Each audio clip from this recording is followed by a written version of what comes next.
G'day, it's James here from Espresso Resto, where restored is the new. Today we're looking at a plastic fantastic from Gaggia, the Espresso Gaggia. This is kind of like circa 80s, and there's some various models with different types of buttons, but I picked this one up as a bit of a trading deal with someone along the way, and I thought, hang on, this has got a lot of bits in it that are quite common to the classic. Maybe I could do a bit of a hot up job on this one. So that's what I got to. So why don't we dive in and have a look at what I did to hot up this machine to make it a bit more of a machine than it was. Right, so we'll take the lid off, and to do that we're going to remove the group and the drip tray and the water tank. Like that. And at the back here, there's a little black nut, plastic nut. And you just have to undo that. Pull that off. And then the whole lid just lifts off like that. So some of you viewers might be familiar with the classic aluminium Gaggia boiler with the outside heating elements. Inside this machine you might notice a slightly different version of the aluminium Gaggia boiler. This is a the whole way around is a round boiler, and the element is embedded and cast within the aluminium, but it does mount directly onto the same style of group. So I thought, right, that group is the same as the Gaggia Classic, so if I can get a Gaggia Classic group on there, I can put a three-way solenoid in this machine. So we've got the water inflow both here on this boiler and here on this boiler in exactly the same location. What you see here is you don't have any holes on this boiler compared to the two additional holes here. So what we've got here is we've got inflow, then the water's flowing inside the boiler and then down out through the group within this area here.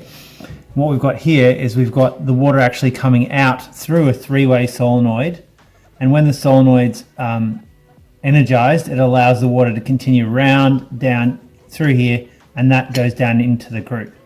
And then when the solenoid's not energized and shut, it allows the extra pressure in the group to exit through the solenoid out into the drip tray. So if we just lift these up and have a look inside, looks sort of similar. This is centralized. This is the non-three-way solenoid group, where the water builds in the boiler and then goes down the tube and out through the base. And underneath here we've got a little nut, and that holds a little spring.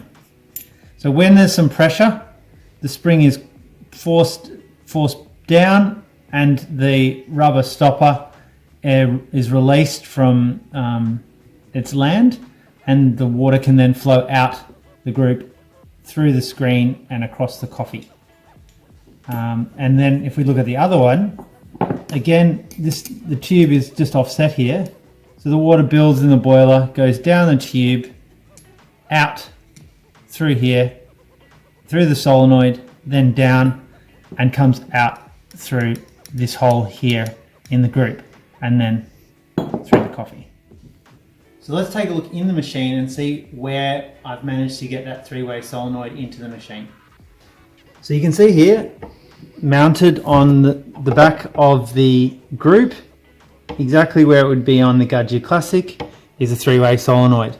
And I've jumped the power off the pump, because when you hit the brew button here, that will then energize the pump and also now energizes the three-way solenoid, allowing the water to flow through into the boiler and down in through the group.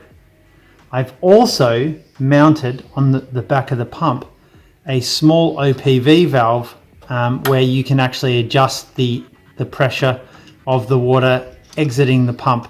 So the excess pressure now bleeds off down into the tank.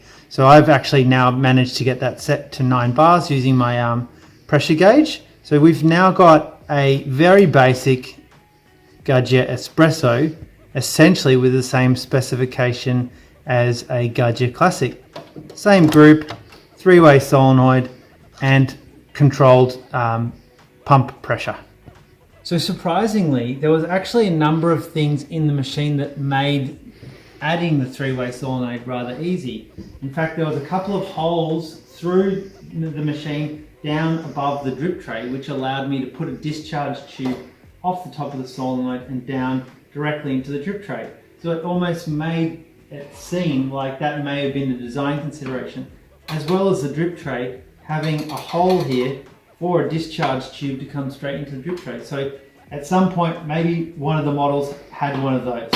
So then, what I did need to do is I needed to cut the tank so that when I slid the tank back in, I could just bend the discharge tube out of the way and it didn't get squashed against the top of the bottom of the machine, because the clearance here between the machine base and the tank is tight. So I just took a little section out so that I could slip that back in. So I'll put it all back together again, and then why don't we make a coffee? Right, I've got the portafilter all chocked up with coffee here. You'll notice it is a brass portafilter, but it's kind of a more basic one where they've molded in the casting the two little outlets here, rather than having that nice sort of like screw-on flared spout. But you know, it does the job. Got a bit of weight in it because it is brass and chrome plated. Plastic handle, circa Gaggia. Let's lock that in. A nice little tweak. Right, let's see how we go. Different sort of resonance to the plastic one. Yep, there we go. Looks pretty good.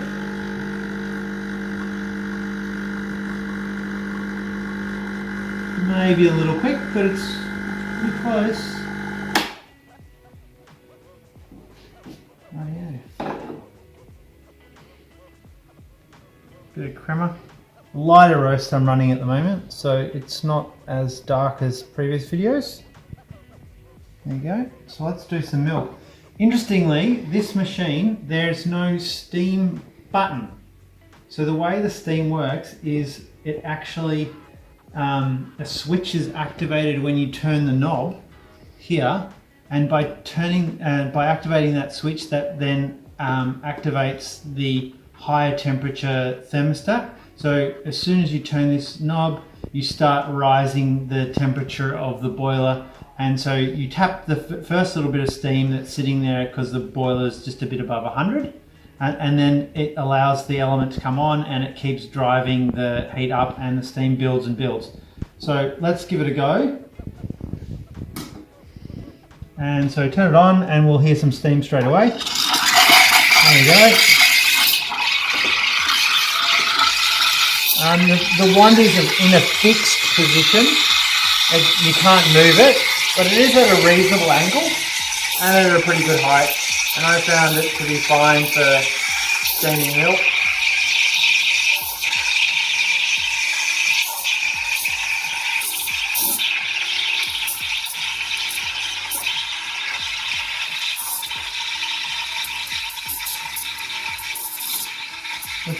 It's an adequate amount of steam. It does drop a little bit after the first little bit, but then it builds up pretty well and recovers quite quickly.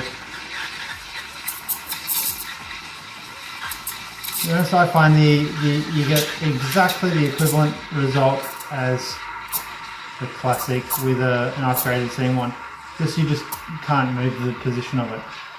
But you know, that doesn't stop you.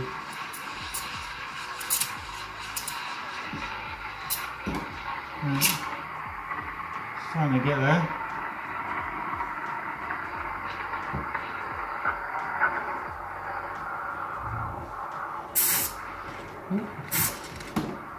And that'll do.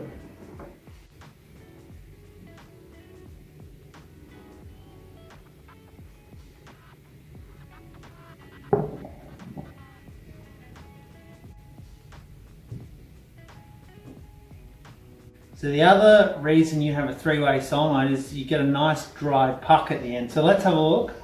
So pull that out and look at that puck. That's dry there. There's no pools of water. What you would have found on the normal arrangement with just a little spring, you'll often get a lot wetter puck. And the benefit here is, watch this, you just knock it out and it's nice and clean. So there you go. Espresso Gaggia with that. Rightio. So that's a hotted up Espresso Gaggia. Shout out to my mate Victor there, who gave me the idea of calling it a sleeper. Classic automotive term to say that you've basically got an outwardly looking basic car, but it's got a lot of punch under the hood. And that's exactly what we got here with this essentially Gaggia classic inside a plastic body. So if you enjoyed this video, remember to like and subscribe. And if you feel like doing something like this yourself, get in touch, drop a comment in the comment section and we'll be in touch. So until next time, keep caffeinated.